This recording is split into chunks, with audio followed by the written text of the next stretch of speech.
And people say, well, why aren't you at the GC talking to the GC about this? Did Jesus go to the Sanhedrin to try to persuade them, or did he go to the people? Did the apostles go to the Sanhedrin? Every time Jesus was meeting with church leaders, it was always their instigation to try to trap him. He never sought an audience with them. And so we understand that truth is organic. It goes from person to person, heart to heart. And so we want to share it with the people. Even if I could meet with the GC and they accepted it and they passed a resolution endorsing what we teach, that doesn't do anything for the people in the pew. Sunday's lesson focuses on, second paragraph says, in Acts 21:18 through 22, James and the Jerusalem elders expressed their concern about Paul's reputation among the local Jewish believers, zealous of the Mosaic law. They had been informed that he was teaching the Jewish converts who lived abroad to forsake Moses, telling them not to circumcise their children or observe the customs. What was Paul actually teaching people? What's the truth? Christ and Christ crucified. Okay, regarding circumcision, what was he teaching people? It's not necessary for salvation. It's not necessary for salvation. That's exactly right. That it's a symbol. He also taught it was a symbol of the reality of circumcision of the heart by the Spirit. He taught those things, right? Is teaching that circumcision of the body is not necessary for salvation and that it is a symbol of the true circumcision of the heart, is that the same thing as teaching people that they should not have their Jewish people should not have their children circumcised? Is that the same thing? No. I would think that it's... Why then, so when maybe you answer this next question, if it's not the same thing, why then were the Jews alleging Paul was telling people not to circumcise their children if Paul was only teaching them and it wasn't necessary for salvation and it was a sign of what was? Why were they alleging then that he was teaching people not to circumcise their children? Yeah, now Wendell, go ahead. The Jewish people at the time had a very strong belief that this was a requirement, an absolute... Yes, they did. Requirement. Was it though? Was it a requirement? Requirement for the Jews. Was it? Yes. For salvation? Not for Jews, but for inclusion in the committee. Okay. So again, was Paul teaching that circumcision wasn't requirement to be included in the tribe? In the tribe of Judaism? No. That was a requirement. But was he teaching it? Are you saying then that they thought they had to be circumcised to be saved? I think they thought that everyone had to be circumcised. To be saved. Regardless. That's a rule. They were following a rule. But a rule for a purpose. And what was the ultimate purpose? They're not talking about purposes. They're talking about following the rules. But there's a purpose. Because if you don't follow the rules, what happens? You get in trouble. Right. To stay out of trouble. And who are you in trouble with?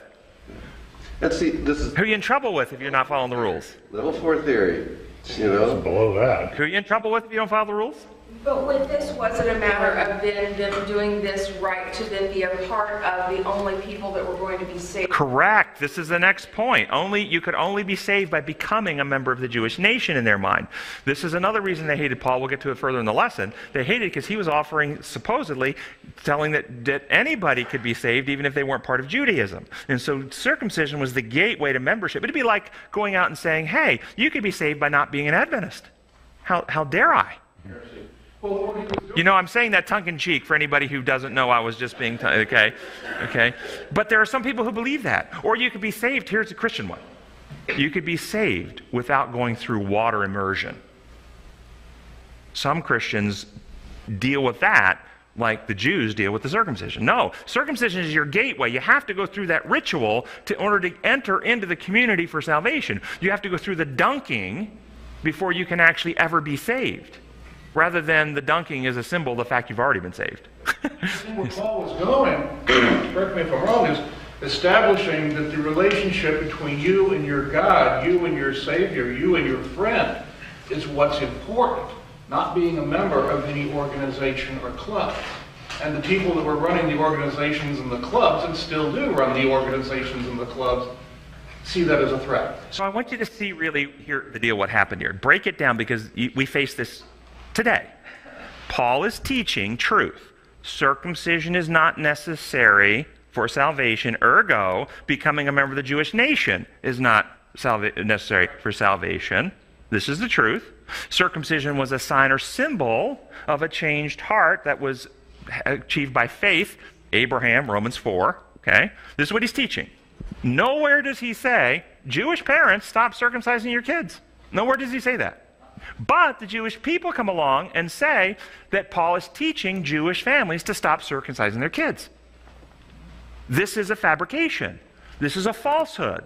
This is an interpretation, an application, extrapolation of something Paul's teaching that they've created in their own mind to attack and undermine Paul. Why? I want you to see why. Because of the points we put out here a moment ago, they have connected membership in Judaism, which was achieved through the circumcision of the males, with the path to salvation. Thus, when Paul says circumcision is not necessary for salvation, they're saying, well, then their circumcision has no purpose. He's telling people not to do it anymore. They've taken that leap. Well, we've experienced the same thing. Some of you, I know, have experienced it.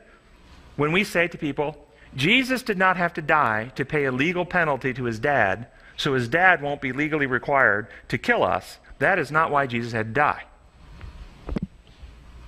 And some people turn around and say, Jennings, Come and Reason, teaches that Jesus didn't have to die for our salvation.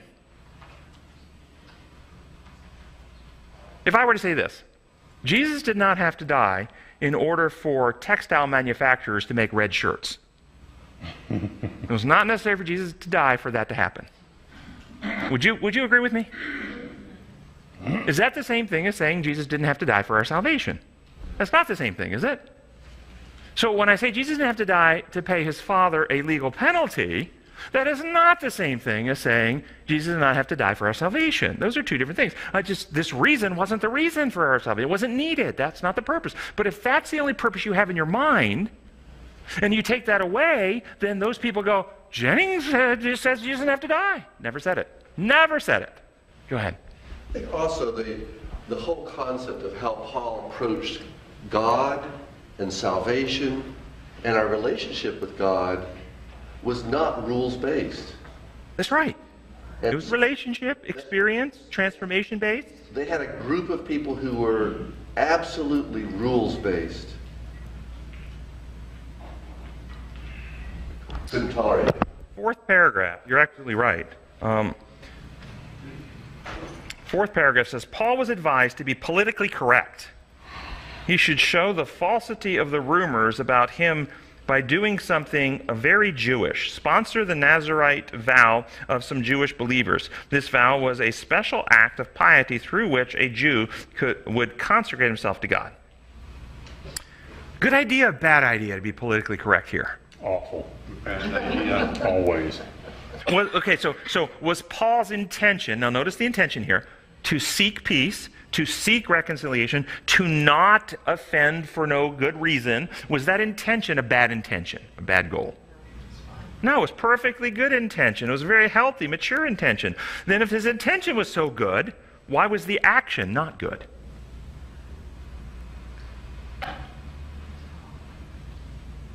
You guys need to understand that. He had good intentions, good heart motives. Then why was the action not good?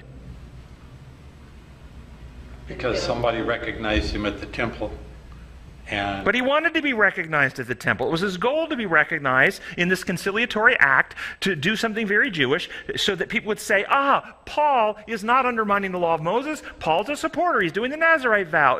He wanted to be recognized as a person. That was the purpose of the political correctness. And it's like, well, I just had an idea pop into my mind, but it was from a movie scene once where a guy was going to wash some dishes and start the dishwasher, but he waited till his girlfriend walked in because he wouldn't get credit if she didn't see it.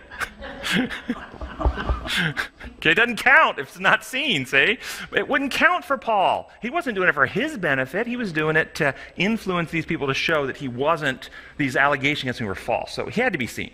Yes? Farther in that same paragraph, it mentions the 1 Corinthians 9, where he was a Jew to a Jew, a Gentile to a Gentile, whatever. That's the next paragraph. Oh, I'm sorry. Yeah. But I don't understand, truly, the difference between what he was doing here, where he was trying to be a Jew for a Jew, from what he did elsewhere as an advocate for his example. So is there a difference between, let's say, knowing that a group of people would be offended if you showed up at their church and you're coming to be a guest speaker, you're coming to try to influence them, and they would be offended if you showed up without a tie, and so you wear a tie? Is that the same thing as participating in a religious service that would make people believe you value something you don't value? For instance, you go take Mass at a Catholic church and you do a confession with a priest. Would that be the same thing, being a Catholic to Catholic, so you're going to go do confession in the confessional and take a Eucharist at the Catholic church because you don't want to offend them? Is that the same thing as or would that give credence to that whole system that you don't want to give credence to?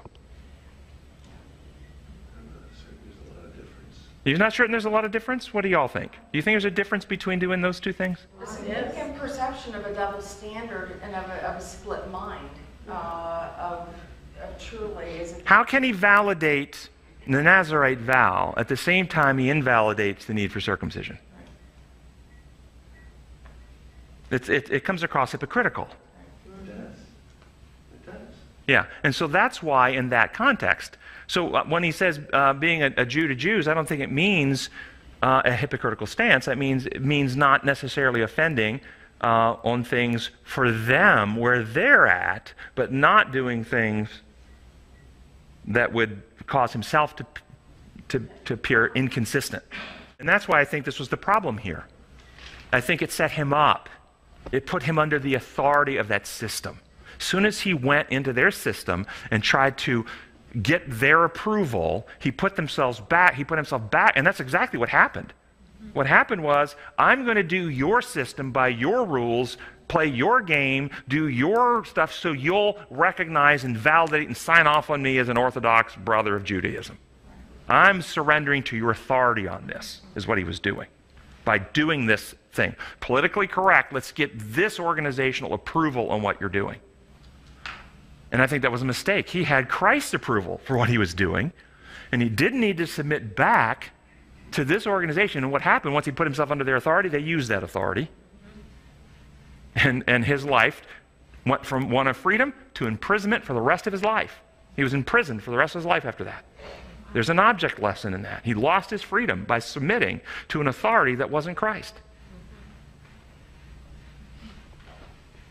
So I think that was probably the mistake. Monday's lesson